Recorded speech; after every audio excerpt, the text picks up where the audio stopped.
CGM Nawad, Sri Balbir Singh Ji, GM SLBC, Sujata, Saikat, and all other colleagues from my department. Very good morning to you all. I think it's good afternoon, I think now, almost. Happy to be with you all this morning on Varta program. As you may be aware, PIB is launching this Varta Lab or Varta programs, like something like a sambar, to meet journalists, to meet people from media, to explain to them about the various programs, policies, any new laws that are being taken up by the government, any new laws that are being implemented by the government, and so that through your medium it reaches the general public. Besides that, PIB has also been informing you about various happenings through our press releases. Nowadays we do it, we translate it into the regional languages and get into Bengali, and also our sister concerns like the Central Bureau of Communication, which does one-to-one publicity, which organizes integrated programs, communication outreach programs, one-to-one meetings with stakeholders, meeting local functionaries, and also through our exhibitions, through our song and drama division. We use the different modes of communication to reach out to people. As you may be aware, like most of you must be well versed with the activities of PIB. And nowadays, in the age of social media, you might have observed there's a lot of news which are not correct, which are not authenticated, which are not real, or sometimes just with a motive to gain more views, more clicks, because it's how the social media channels operate. The more the number of views and clicks, the more money, more revenue we get. Or maybe sinister designs by vested interests, people with vested interests, to defame the government, to destabilize the government, to act contrary to the interests of people of the country. For that purpose, PIB has also launched a fact check. You might have seen, especially during Operation Sindoor, PIB fact check played a very important role in dispelling the untruths, the lies, the falsehood, because as you know, for social media there are no boundaries, there is no censorship, there is no restriction, it's not bound by any rule or any law. So anything can be said about anybody, anything can be said about any government. But it will be the moral duty of the government to give the correct picture to the people of this country through you. So that's what the task was taken up, because as you may be aware, wars nowadays are not conventional warfare. Wars are not something which are fought with weapons. Wars are first fought in the minds. Wars are fought by changing the mindset, by trying to spread falsehood. And in this context, PIB has played a stellar role in countering the fake propaganda set by fake propaganda that was being done by our enemy country. Coming back, today we have taken up this concept of digital inclusion. As most of you are aware, this program was started in the year 2014. If you have observed, many of the developing countries, banking sector has reached almost 100% of the population. Banking, it's one of the indicators of a developed country is the reach of banking services, the inclusion of people. You must be knowing, prior to, or maybe a few years back, a few decades, 1 or 2 decades back, there was no institutional credit mechanism to the poor. Banks were meant only for rich people.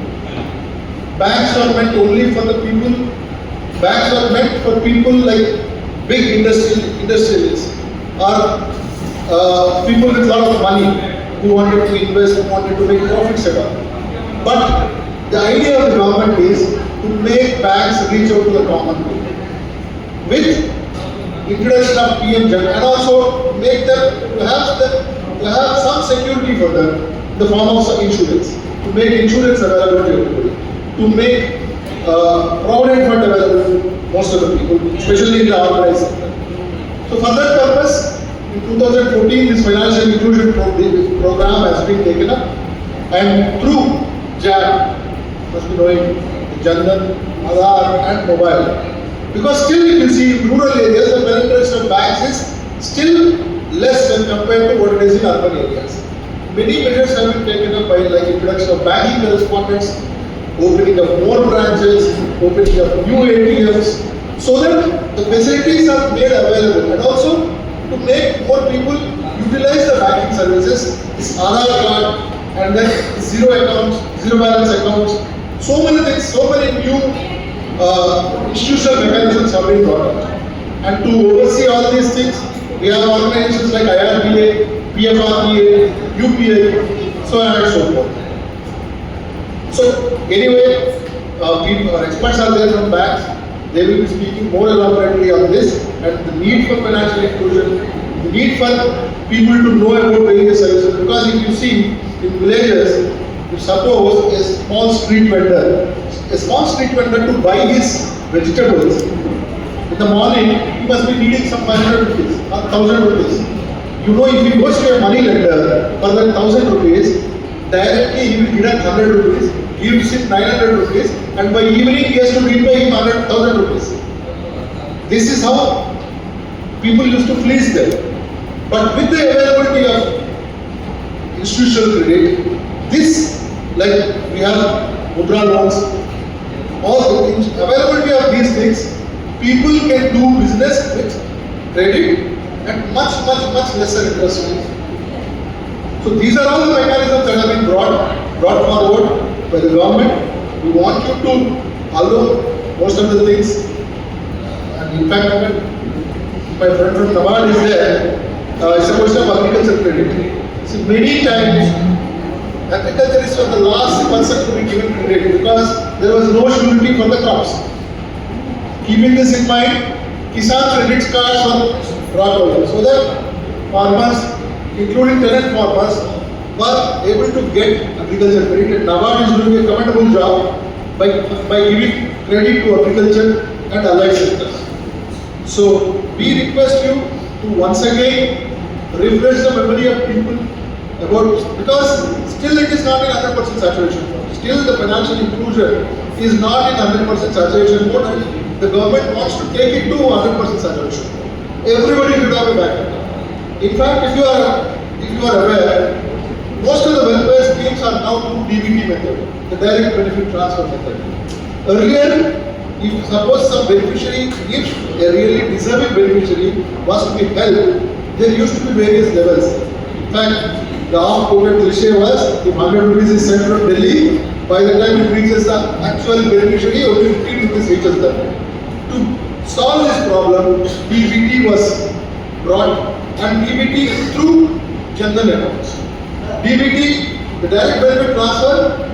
Now suppose somebody sits in Delhi and presses the button, in an instant the amount will be credited into the accounts of the beneficiaries.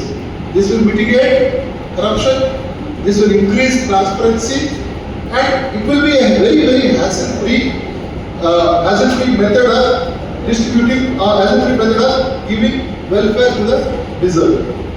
I request you to, once in this 3 months we have organized a campaign, 3-month campaign.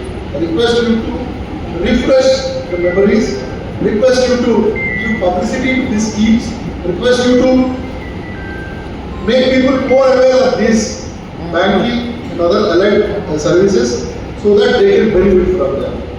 I once again thank you for giving me a patient hearing. Thanks for coming.